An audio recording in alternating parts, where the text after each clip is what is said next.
Medical college, sports complex और भी बहुत कुछ। कैमूर में सीएम नीतीश ने की सौगातों की बरसात। प्रगति यात्रा। कैमूर में मुख्यमंत्री नीतीश कुमार की प्रगति यात्रा के दौरान जिले को करोड़ों की विकास योजनाओं की सौगात मिली। शिक्षा, स्वास्थ्य, सड़क, सिंचाई और पर्यटन से जुड़े कई बड़े प्रोजेक्ट्स की घोषणा हुई, जिससे क्षेत्र के विकास को नई गति मिलने की उम्मीद है। 19 महीने पहले गिरा था भागलपुर सुल्तानगंज अगवानी पुल का हिस्सा, अब तक शुरू नहीं हुआ काम। भागलपुर जिले के अगवानी पुल का पिलर नंबर 9 से पिलर नंबर 13 के बीच का सुपर स्ट्रक्चर और सब स्ट्रक्चर 4 जून 2023 को गिर गया था। इस हादसे के 1.5 साल बाद भी काम फिर से शुरू नहीं हो पाया है। बिहार के इस एयरपोर्ट का होगा कायाकल्प।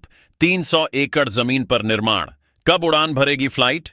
रक्सौल एयरपोर्ट के कायाकल्प की प्रक्रिया शुरू हो गई है। जिला प्रशासन को एयरपोर्ट की भूमि का नक्शा सौंपा गया है। करीब 300 एकड़ में रक्सौल एयरपोर्ट का निर्माण होना है। मिली जानकारी के अनुसार अगले महीने सीएम नीतीश कुमार एयरपोर्ट की भूमि का निरीक्षण करने के लिए आ सकते हैं। जानिए इस महत्वाकांक्षी परियोजना के बारे में सब कुछ। बिहटा में जाम, घंटों रेंगती रहीं गाड़ियां। पटना न्यूज। बिहटा। रोज की तरह सोमवार को भी देर रात्रि तक बिहटा में भीषण जाम की स्थिति देखी गई। कुंभ जाने और लौटने वाली गाड़ियों की बढ़ी भीड़ से पटना आरा मुख्य मार्ग में स्थित बिहटा में जाम की समस्या उत्पन्न हो गई।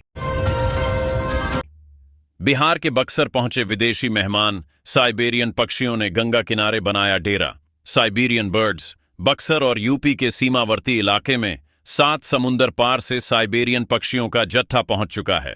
हजारों एकड़ में फैली गंगा नदी के हिस्से का प्राकृतिक सौंदर्य इन दिनों देखने लायक है। जमीन रजिस्ट्री में धोखाधड़ी पर निबंधन विभाग की सख्ती। करोड़ों रुपए के घोटाले का हुआ खुलासा। बिहार न्यूज।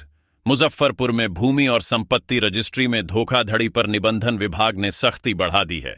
विभागीय जांच में 2 करोड़ रुपए से अधिक का राजस्व चोरी पकड़ा गया है। इसमें रजिस्ट्री दस्तावेजों में गड़बड़ी के मामले सामने आए, जिनसे सरकारी खजाने में राशि जमा कराई गई। बक्सर न्यूज। बक्सर में कुंभ स्पेशल क्यों चल रही खाली, वजह भी आई सामने। रेगुलर ट्रेनों में मारामारी। बक्सर न्यूज। रेलवे की लापरवाही की वजह से ट्रेनों में भीड़ की स्थिति बन रही है। कुंभ स्पेशल ट्रेन में सीट खाली तो रेगुलर और मेमू ट्रेनों में भीड़ खचाखच भरी हुई जा रही है। जगह जगह दुर्घटना की खबर सामने आ रही है। कहीं ट्रेन से गिरने को, कहीं भगदड़ जैसी स्थिति बनती जा रही है। ऐसे में लोगों की परेशानी बढ़ती जा रही है। New expressway. बिहार को 3 राज्यों से जोड़ने वाले 2 एक्सप्रेसवे के निर्माण में अड़चन। कहां फंसा है पेच? बिहार को 3 राज्यों से जोड़ने वाले 2 एक्सप्रेसवे बिहार न्यू एक्सप्रेसवे के अलाइनमेंट में पेच फंस गया है। यूपी व पश्चिम बंगाल सरकार की अनुमति नहीं मिल पाने की वजह से रक्सौल हल्दिया एक्सप्रेसवे और गोरखपुर सिलीगुड़ी एक्सप्रेसवे का मार्गरेखन अभी तक फाइनल नहीं हो पाया है। जानिए इन एक्सप्रेसवे के निर्माण में आ रही दिक्कतों के बारे में। बिहार न्यूज। बिहार के 7 विश्वविद्यालयों में 177.38 करोड़ रुपए की वित्तीय गड़बड़ी सामने आई है।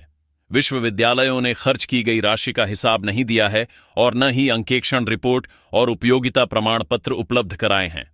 महालेखाकार कार्यालय ने इस पर आपत्ति जताई है। शिक्षा विभाग ने सभी कुलसचिवों को 1 सप्ताह के अंदर वित्तीय अनुशासन बहाल करने और खर्च का पूरा हिसाब देने का निर्देश दिया है। बिहार न्यूज। अब पुराने ब्लॉक में नहीं होगा। दरभंगा के इन 3 गांवों का काम। जारी हुआ नया नोटिफिकेशन। पटना न्यूज। दरभंगा जिले के 3 राजस्व ग्रामों का अंचल बदल दिया गया है। राजस्व ग्राम श्रीपुरजगत मोहम्मदपुर एवं सीमा बल्हा अभी तक अलीनगर अंचल में आता था, लेकिन अब इनका अंचल बदलकर बेनीपुर अंचल कर दिया गया है। राजस्व एवं भूमि सुधार विभाग के सचिव जय सिंह ने सोमवार को इसको लेकर एक अधिसूचना भी जारी कर दी है। Jamui internet ban. जमुई में इंटरनेट कब होगा चालू? रजिस्ट्री समेत ऑनलाइन काम ठप। डीएम ने दी चेतावनी। Jamui internet ban. बिहार के जमुई में इंटरनेट मंगलवार को भी बंद रहा। 2 दिनों से ऑनलाइन काम ठप हो गए हैं। कामकाज पर इसका असर पड़ा है। इधर हिंसक झड़प को लेकर डीएम ने चेतावनी दी है। जंगली सुअरों के आतंक से सिर्फ यह 6 जिले ही बचे, फसल बर्बाद कर किसानों को भी काट रहे। उस समय इनकी संख्या 75,000 के आसपास थी, लेकिन माना जा रहा है कि इस समय सूबे में लगभग 80,000 जंगली सुअर हैं। ये जंगली सुअर खेतों में आतंक फैला रहे हैं। मक्का, आलू। पीएम आवास चाहिए तो ये वाला कार्ड है जरूरी, जाने कब और कहां बनेगा। पीएम आवास योजना, प्रधानमंत्री आवास योजना के तहत सर्वेक्षण कार्य जोरों पर है। लाभुकों के पास जॉब कार्ड होना अनिवार्य है, जिससे कार्यालयों में भीड़ बढ़ रही है। सरकारी अधिकारियों ने व्हाट्सएप ग्रुप बनाकर मॉनिटरिंग की व्यवस्था शुरू की है, जिससे लाभार्थियों का समय और आर्थिक शोषण रोका जा सके। संगम का पानी क्या नहाने लायक नहीं है? केंद्रीय प्रदूषण नियंत्रण बोर्ड की रिपोर्ट ने उठाए सवाल। प्रयागराज महाकुंभ मेला प्रशासन के मुताबिक 13 जनवरी से अब तक महाकुंभ में 54 करोड़ से ज्यादा श्रद्धालुओं ने स्नान किया है। इस बीच गंगा और यमुना के पानी की सेहत को लेकर एक चिंतित करने वाली रिपोर्ट आई है। बिहार नियोजित टीचर न्यूज। नियोजित शिक्षक को विशिष्ट शिक्षक बनना पड़ा महंगा, अब सिर पीट रहे गुरुजी। नालंदा जिले में नियोजित शिक्षकों को विशिष्ट शिक्षक बनने के बाद जनवरी माह का वेतन नहीं मिला है, जिससे उन्हें काफी परेशानी का सामना करना पड़ रहा है। विशिष्ट शिक्षक बनने के बाद वेतन राष्ट्रीय पेंशन प्रणाली से आच्छादित होगा, लेकिन विभाग की सुस्ती व लापरवाही की वजह से अधिकांश शिक्षकों का परमानेंट रिटायरमेंट अकाउंट जनरेट नहीं हो पाया है, जिससे वेतन में और देरी होगी। बिहार न्यूज। पुलिस के एक्शन से माफियाओं में मचा हड़कंप, जब्त होगी संपत्ति, सामने आए 25 नाम। डीजीपी विनय कुमार के निर्देश के बाद कुख्यात अपराधियों एवं माफियाओं की संपत्ति जब्त करने की कवायद शुरू हो गई है। भोजपुर जिले से अब तक ऐसे 25 माफियाओं को चिह्नित कर पहली सूची तैयार कर ली गई है। इन पर भारतीय न्याय संहिता 2023 की धारा 107 के तहत संपत्ति जब्ती की कार्रवाई की जाएगी। माफियाओं की चल एवं अचल संपत्ति का पता लगाया जाएगा। पटना न्यूज। फेसबुक पर लोन दिलाने के नाम पर ठगी करने वाले गिरोह का भंडाफोड़, 6 साइबर अपराधी गिरफ्तार। बिहार के पटना जिले से ठगी का बड्ढा मामला सामने आया है। पटना में फेसबुक पर धनी ऐप के नाम से लोन दिलाने के नाम पर ठगी करने वाले 6 साइबर अपराधियों को गिरफ्तार किया गया है। इनके पास से 17 मोबाइल, 2 लैपटॉप और 5 अलग अलग बैंकों के एटीएम कार्ड बरामद किए गए हैं। गिरोह का सरगना नालंदा का रहने वाला है। बिहार न्यूज।